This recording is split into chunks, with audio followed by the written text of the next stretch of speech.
Steve Lappas, CBS Sports college basketball color commentator. He was on site for the national title game in San Antonio last night. He joins us on the program. Good to see you again, Coach. Let me start at the end of the game and then maybe work our way back. The play that was called and Florida knowing what that play was going to be. Was that the collision that we had? Yeah, and that also, and really Houston's execution on the play, I just watched it again for the third time. They didn't screen anybody on that play. It was just, and normally, let's face it, Kelvin Sampson's a tremendous coach. They execute very well. But on that last play, they didn't execute anything. And that's why, Florida was able to come out and get to Emmanuel Sharp. But if he shot fakes there's a good chance Clayton runs by him and he gets a shot off. Instead, he tried to shoot it right away. Kid makes a mistake in that situation. It happens. But, the big thing, Dan, was they had 5 turnovers in the first 38 minutes and 40 seconds of that game. And the last 120, they had 4 turnovers. Yeah. So the execution in the last 2 minutes was bad. As a former coach, and I brought this up, and maybe I'm thinking that this is what happens, but if I'm going to face you and it's a big game, I have to know, what do you do? What's your go-to play with the game on the line? Like, I have to figure out, what do you love to do? And every team has a play that they love to go to. And I'm wondering, did Houston have a stock play that they love to go to, and Florida did their research, scouting, and knew what it was going to be? I think Houston has a couple. They ran that one for Emmanuel Sharp. They have a couple for LJ Cryer. Those are the guys that he considers their 2 closers. They also have a play where they can go inside to Juwan Roberts. So, again, I think on that last play, because, the other thing about this, Dan, it's a 1-day prep. So there's only so much you can give those kids in 1 day to get ready for that game. I think that was, obviously, Florida did a great job. I would say it was more a lack of execution on Houston's part than great defense on Florida's part. Though obviously they played good defense on it, but I think Houston really just messed it up.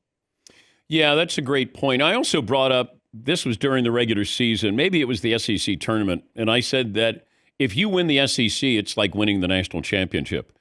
And Florida was ready for this because, and Duke wasn't, but I think that's because of the conference that you play in, that every single night, Florida knew that they were in for a battle. 4 of those games that they won in the tournament, they trailed by at least 6 points in the second half. Duke wasn't in that, and maybe this is a leap that I'm making, but it did feel like a battle-tested team in a great conference, and that was the difference for Florida. That's not a leap at all, Dan. You're 100% right. I mean, Duke's average margin of victory this year was 21 points a game. They were in very few close games that came down to the wire. These kids, they were a young team now. Granted, the 2 freshmen, Knipple and Flagg, they played well. But in the last couple of minutes, they didn't have the same legs as they had throughout the game, coming up against a team that's so tough and so physical like Houston was. So I couldn't agree with you more. Them not being in the pressure cooker of the league that the Big 12 and the SEC were definitely made a difference to Duke in that game without question. We had Gino Auriemma on yesterday. We had Dan Hurley on yesterday. Now, they're both facing the transfer portal in different ways because Gino doesn't really have to worry about this. Whereas Dan Hurley goes, this is crazy. But then Gino said, imagine if you had free agency during Super Bowl week. That's what you have with the free agency in college basketball. What would be your remedy for this moving forward? First of all, you got to at least start it after the tournament because, it started 2 weeks ago. The transfer portal was open. So to have it open when some people are still playing is ridiculous. And, I don't know long term of where we're going with this, whether, kids have to be committed for 2 years, whether there's going to be some kind of a salary cap. This is like nuts. And, as you know, in pro leagues, there's salary caps, contracts. Here it's free agency every year. I'm glad I'm not in it right now, to be honest with you. And, to be faced with this as a coach, to be worried about whether the guys you have are coming back, that would have to drive you nuts. So something's got to give. This is not sustainable, I don't think. Gino Auriemma also brought up, he says, yes, I have 12 national titles. But if I was coaching in the men's, or we had to abide by the men's rules, Diana Taurasi's one and done. Brianna Stewart would be one and done. Maya Moore would be one and done.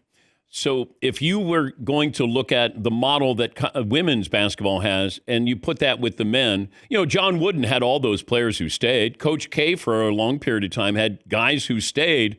Who do you think could have benefited the most with the talent they had if they had to stay, or everybody was staying at least 3 years, maybe 4 years? Probably John Calipari at Kentucky. Yeah. I mean, who recruited better freshmen that were NBA players than him? If he had those guys, think about the team that won it in 2012 or 14, I forget. That team was, and they if those guys come back, he's probably going to win 2 or 3 more with those guys. So I think that, and that's one of the greatest. I'm good friends with Gino. So somebody asked me, is Gino going to retire? I said, why should he retire? He's got the best job in the world. He gets the best class, and he knows they're going to be there for 4 years. Yeah. Like, you that's why you feel for John Shire. I'm not saying he's not going to get a great class next year. He already has. But he had this generational talent. He's up 6 points with 30 seconds to go and didn't win it. I have some games that I'm taking to my grave. That's one that John Shire is going to take to his. We always go, who won it? Did somebody win it or somebody lose it? Like in that situation, and I know you're in the coaching fraternity there, but Duke collapsed. Duke lost that game. Houston took advantage, but I can only take advantage if you allow me to take advantage. No question, Dan. I mean, that's how you have to look at it. First of all, they couldn't get the ball in bounds. They had the same guy. One guy, I forget who was taking it out. Sion James was taking it out, and he was having trouble getting it in. They called timeout. He's still the guy who's going to get it in bounds. They changed their formation. They put a formation where they had 4 guys within like 15 feet of each other with 4 defenders.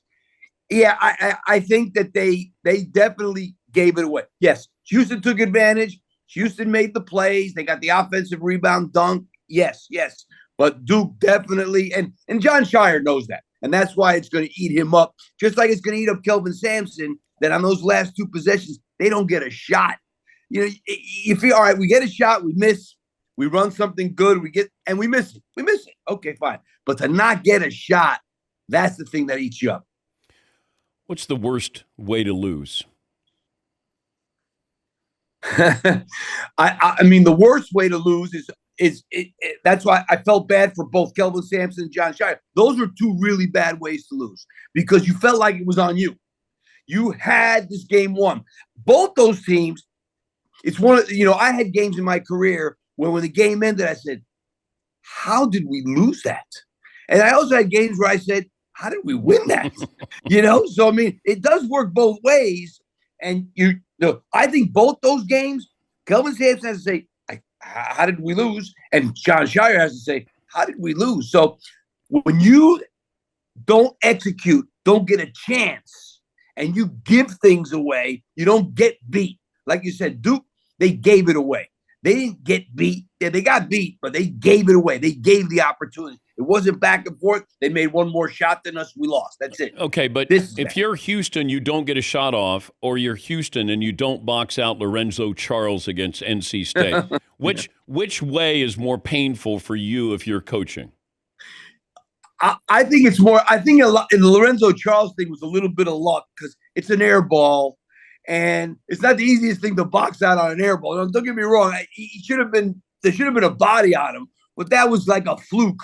That's one there that you say it couldn't hit the rim. If the shot hits the rim, that doesn't happen. So you say things like that. I think it's worse when you just give it away like these guys did. Playing in a dome, I remember the first time I shot hoops in a dome, and man, was it an optical illusion. Like, it took a while with the depth perception there. And I know that it's here to stay because the NCAA wants to get 60, 70,000 in there to make money. But that adjustment period, does that still go on for these, major university players?